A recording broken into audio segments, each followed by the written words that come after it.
Here's a quick explanation on the differences between the two stop loss and take profit modes. So we've got this one on the left, which is copy SL and TP from master, and this one on the right, which is the fixed SL on slave, and it's an either or option.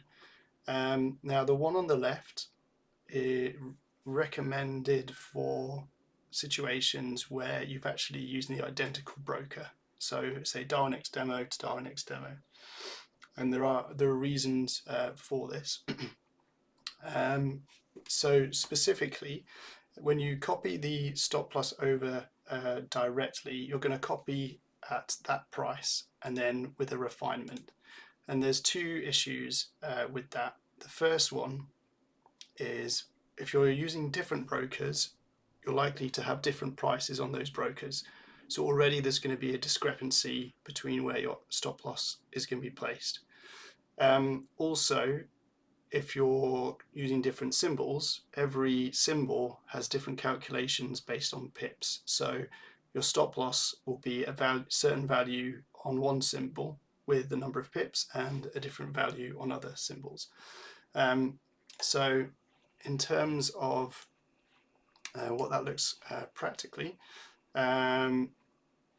so what I've got here is a Darwinex, and you can see, so the current price for the SP500 is 7536. So you can see that here. Now if I go to my FTMO broker, you can see it's 7524. So we're already out of sync in terms of price. So if you're doing a direct stop loss copy, you're already going to get a different price on your slave terminal, because it's going to copy, so for example, if if it was 7448 on your master, it's going to be 7448 on here, but it's, you're going to have lost effectively 10, I think it's pips, being the second decimal from in that trade.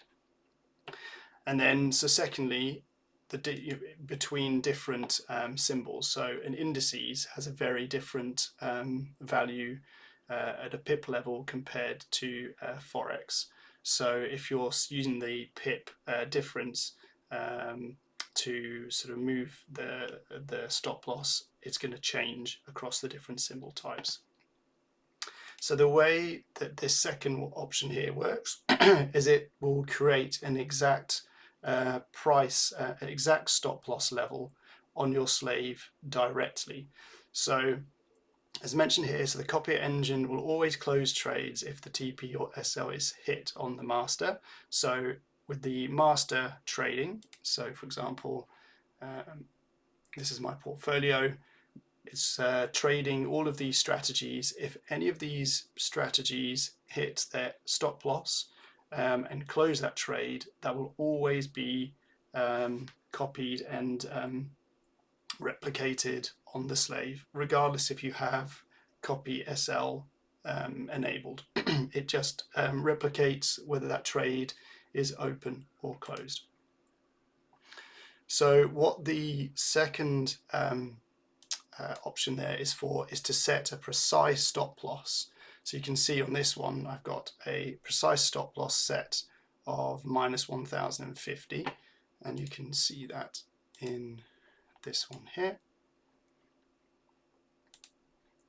So 1050, so it set that stop loss directly. So I know that my master, the way the logic works is that it should only be a 1% stop loss, so I set that stop loss correctly at that money value directly on the slave.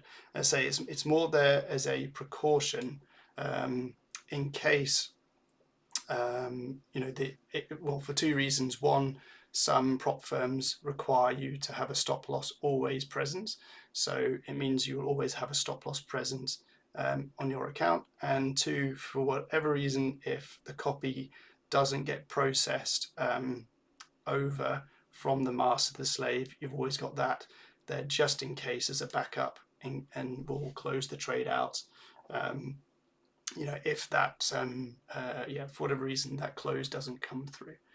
So hopefully that clarifies those two options.